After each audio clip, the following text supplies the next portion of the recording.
G'day everyone, welcome to this video on proving the nth derivative with PMI. So this is a recent addition to the Spec Maths course in the last couple of years.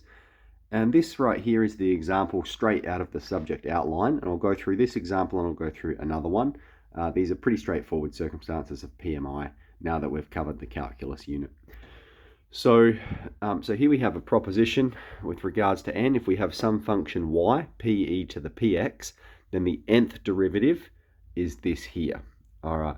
So what that means, right, is if we take the function y equals pe to the px, and if we differentiate it, so if we get the first derivative, all right, now p is just some constant, and we know the derivative of e to the px, that would be pe to the px. Okay, when we differentiate it, e to the px will always go to pe to the px. These have the same base, so we can add their powers together, 1 plus 1. This gives us p squared e to the px. All right, so what we see is with the first derivative, we have p squared e to the px. If we go to the second derivative, so d squared y on dx squared, we'll have, what we're doing is differentiating this function here. So we'll have p squared out the front, and then the derivative of e to the px we know is pe to the px. All right, so that gives us p to the 3 e to the px. Okay, p squared times p to the 3. And I'll just go for one more circumstance. So the third derivative, and we already know p to the 3 is some constant, and so then the derivative of e to the px is just pe to the px. And when we multiply those together, that gives us p to the 4 e to the px. Okay, so what we're sort of drawing out is here we've got the first derivative, the second derivative, the third derivative. So then we're going, well, what goes with the nth derivative? If we keep going out to the nth degree, the nth case, some number n. So that's going to be d to the n y on dx to the power of n. That's the nth derivative. And what we can see, if we look at the relationship between the number here and the form we've got here, so it's a bit like making a conjecture, right? When we have 1, the power on p is 2. When we have the second derivative, the power on p is 3. When we have the third derivative, the power on p is 4. And so this power is just one more than the derivative that we're finding. And so that means if we're finding the nth derivative, well, we're going to have n, but plus 1, because this number is always one larger than the level of derivative that we're finding.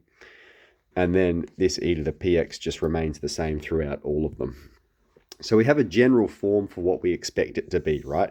But we haven't performed a proof there. All we've done is observed a pattern and sort of made a conjecture about it.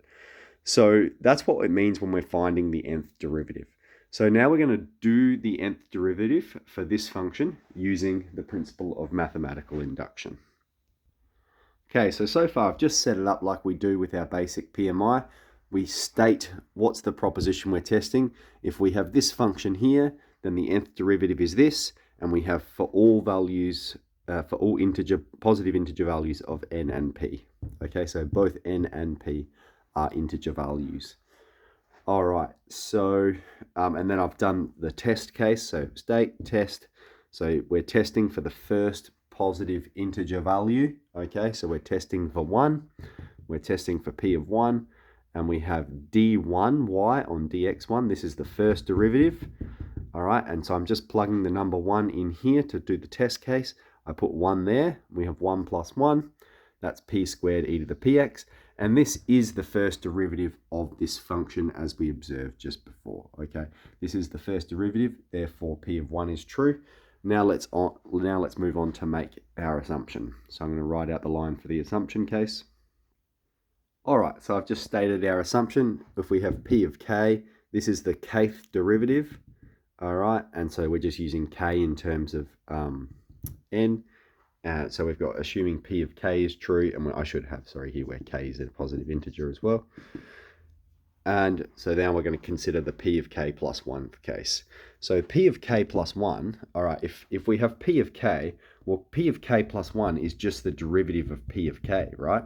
So the p of k plus 1 case is just the d on dx of the p of k case. All right, so we can write it out like this, which is d on dx of And the P of k case we have is this one here. So I'm going to bring that down to here. So we have d on dx of p to the k plus 1 e to the px. All right, and so now we're just going to differentiate this with regards to x, right? And so we know p of k plus 1, that's just going to hang out the front, okay? And we know the derivative of e to the px, well, that's p e to the px. All right, and then all we're doing is index laws. These have the same base, so we can add the powers together, right? K plus 1 plus 1. All right, which is the p of k plus 1. Okay, so we've proved p of k plus 1. Like if we look, here's our p of k. Here's our p of k plus 1. All right, so p of k plus 1 is true if p of k is true. So all we're doing, all right, is we're taking the p of k proposition and differentiating it. Because if we differentiate the p of k proposition and it works out to our what we expect p of k plus 1 to do, we've proved that it works. So we've considered p of k plus 1, we've performed the proof. As you can see, it was a short, sharp, shiny proof, right? Just a differentiation on the p of k term. Then we do our, with state test, assume, prove, and then explain. And so I'll just pause for a sec while I write that out. All right, so here we have it. We've got p of k plus 1 is true if p of k is true. Okay, so that's what we've done in the prove step. We've also got p of 1 is true, so we've got the base case, we've got the inductive case, therefore p of n is true, and then the conditions under what p of n is true for all positive integers of z. Now remember, the strength of making the state proposition at the start is if we define p of n is this, then we don't even need to mention the proposition here in the bottom. We can just sort of rinse and repeat that sentence there at the bottom. Okay, so that's our first example. There's a wide shot of all of the working. So yeah, that's our first one. I'll pause the video and clear it off and we'll go through one more example. All right, so in this one, we're considering the function y equals 1 on x, and we can express that as x to the power of minus 1. And we're asked first to come up with what is an appropriate conjecture for the nth derivative of 1 on x. So I've gone about, if that's our function, then here's the first derivative, okay? So all we're applying here is the power rule, right? If we have x to the minus 1, goes to minus x to the minus 2, and then the second derivative goes to, so we have minus 1 times minus 2, that gives us the positive 2, x to the minus 3, and then the third derivative, well, that's going to become minus 6, okay? 2 times minus 3 gives us minus 6, x to the minus 4, and the fourth derivative, 24x to the minus 5. So if we have to make a guess for the nth circumstance, all right, so the nth derivative, so I'll write that here, nth, d to the n, y on dx to the n. Now what we're sort of looking at, sorry, my finger's blocking the lens there, we got x to the minus 5 and x to the minus 4.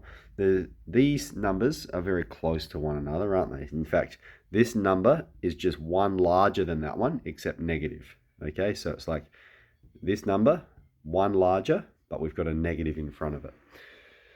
So down here for the nth circumstance then, what we're going to have is we're going to have minus, because it's negative, and then we just have n plus 1. So here, if n is 4, then n plus 1 is 5. If n is 3, then n plus 1 is 4. And then we have that negative out the front. Okay, so that's all correct for that part. The tricky part is going to be establishing what about this number out the front, because there's two things going on. Firstly, it's multiplying by some factor. And secondly, is it keeps oscillating between a negative and a positive. All right, now that might be like pretty confounding. How do we solve that? But once it's explained, it's actually not too challenging at all. Basically, whenever we have a odd number derivative, okay, so if we look, let's just look at the first and third, it's negative, okay, and whenever we have an even number derivative, it's positive. So based on that, we can make a conjecture involving some -1 power out the front. In fact, if we have -1 to the power of n, all that's going to do for us is dictate whether it's going to be positive or negative. Okay, so if we put 1 there, n is the power of 1 for the first derivative, we're going to be multiplying it by -1. If we put 2 there for the second derivative, we have minus 1 squared. That'll make it positive 1. If we put 3 there for the third derivative, minus 1 to the power of 3, it's going to be minus 1. So the whole result will be negative. So that's that out the front. That's really dictating whether the result is going to be negative or positive. Okay, so that's how we've simplified that. And so we can see in the odd numbers of derivative, we have a negative, and in the even numbers, we have a positive. Okay, so we've solved that part. And then we're just going, well, how can we account for this number? Okay, here we have 1. So with the first derivative, the number is 1. With the second derivative, the number is 2. With the third derivative, the number is 6. With the fourth derivative, the number is 24. All right, it just keeps getting larger and larger and larger. And basically what's going on here, again, this is probably one that you sort of, once it's pointed out to you, it becomes fairly obvious. But this is the factorial, okay? So 1 factorial is 1, 2 factorial is 2. All right, and what is factorial again? 3 factorial, that means 1 times 2 times 3. Okay, 1 factorial is just 1. 2 factorial is 1 times 2. 1 times 2 times 3 is 6. 4 factorial is 1 times 2 times 3 times 4, 24. And so, of course, it's the factorial, because if you look at what we're doing with this power, we're going 1, we're going 2 times 1, 3 times 2 times 1, 4 times 3 times 2 times 1, 5 times 4 times 3 times, so that we can see it's just the factorial. And so then what's going on in here? What's going on in here is it's just n factorial. Okay, we have 24, that's 4 factorial. 6, that's 3 factorial. 2, that's 2 factorial. So that's how we have accounted for the development of that. So it is quite tricky to like sort of see on your own, but once you start to do a few of these, they can become pretty clear, involving the nth factorial. All right, so there what we've done, we've gone through and we've just pointed out what we expect the nth derivative to be. So it's a nice, beautiful formula. If this is the function, then our conjecture is that the nth derivative is minus 1 to the power of n factorial, and then we have x to the minus, and then n plus 1. So we're going to prove by PMI that that's what the nth derivative is. So I'm just going to pause, clear some space, and do my test case. All right, so for the test case, we're testing p of 1. So we're going to put, now hang on, I should probably just place some conditions upon this. So I've got, this is our proposition, and we are assuming for all positive integer values of n. All right, there we go. So we're testing for the first positive integer of n, which is 1. And so we've got p of 1 is, I'm going to find the first derivative. And so all I'm doing is putting the number 1 where the n's are. So we've got 1 there, we've got a 1 there, and we've got a 1 there. So I'm putting that in and simplifying it. Minus 1 to the power of 1 leaves us with minus 1. 1 factorial is 1. So this whole results as minus 1 out the front. That's that negative there. And then we have x to the power of minus, x to the power of minus. 1 plus 1 is 2, so we have that minus 2 there. Now that's the first derivative, therefore p of 1 is true. Okay, excellent. Next we're going to make our assumption statement. Okay, so then what I've written up, I've got our assumption step. So we're making the assumption about p of k. So we're just saying the kth derivative, and we're just replacing our n formula except with k, and we're assuming that that's true. And then we're going to now consider p of k plus 1, which is the derivative of the p of kth term. And so all we're going to do then is differentiate the p of kth term to determine if it works for the p of k plus 1 case. Now this isn't too tricky to perform, because what we have going on here is we have this whole thing is just some number out the front. Remember, that's just some constant. So when we differentiate it, right, all that's going to happen is that's just going to stay there for now. So I'm just going to leave that there for now. And when we differentiate this term, we're focusing just on that. Basically what we have is we have x to the power of n. Okay, so remember, whenever we differentiate x to the n, it just goes to n, x to the power of n, take away 1. All right, so all we've done there now is differentiate it. That's not too bad. That's pretty straightforward to differentiate for us. So we've pulled the, we've differentiated that successfully. All right, so what we'll do now is we've got to collect it a little bit and try and demonstrate that it's true. And so already we can see this part is the same for the k plus 1th term. So we just need to simplify this somehow. Basically, we should have a k plus 1 here, and we should have a k plus 1 factorial here. And it's actually not too challenging to do at all. So I'll just do it in quickly. So we've got minus 1 to the k. Now this negative here, all right, all that means is we've got minus 1 times this, right? So we've got a minus 1 here. So I'm just going to write that here. All right. Then we have k factorial. And we have k factorial just multiplied by k plus 1. Okay, hopefully we can start to see it. And then we have the x to the minus, and we've got the k plus 1th, take 1. Okay, so that's what we expect that to be.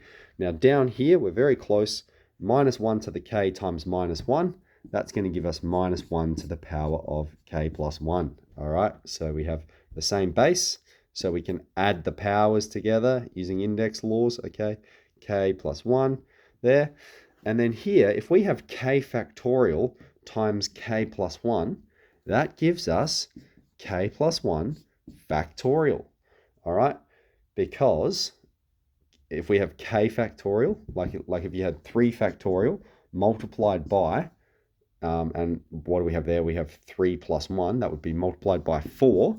Well, if 1 times 2 times 3 is 3 factorial, times 4 gives you 4 factorial. Okay, so k factorial times k plus 1 gives you the k plus 1 factorial.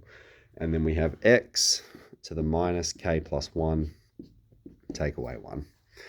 All right, which is the k plus 1th term. We've demonstrated that it's true. All right, so which is equal to p of k plus 1 in the formula, what we expect it to be, the right-hand side of p of k plus 1.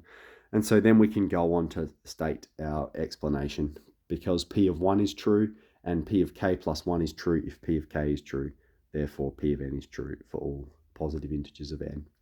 All right, so that's a reasonably tricky one. There's just a bit involved, so probably like discovering it can be a little bit tricky. And then all you have to do is basically process it. And then once you start to draw in and recap a few factorial understandings, it shouldn't be too overwhelming. So hopefully this makes a bit of sense for you.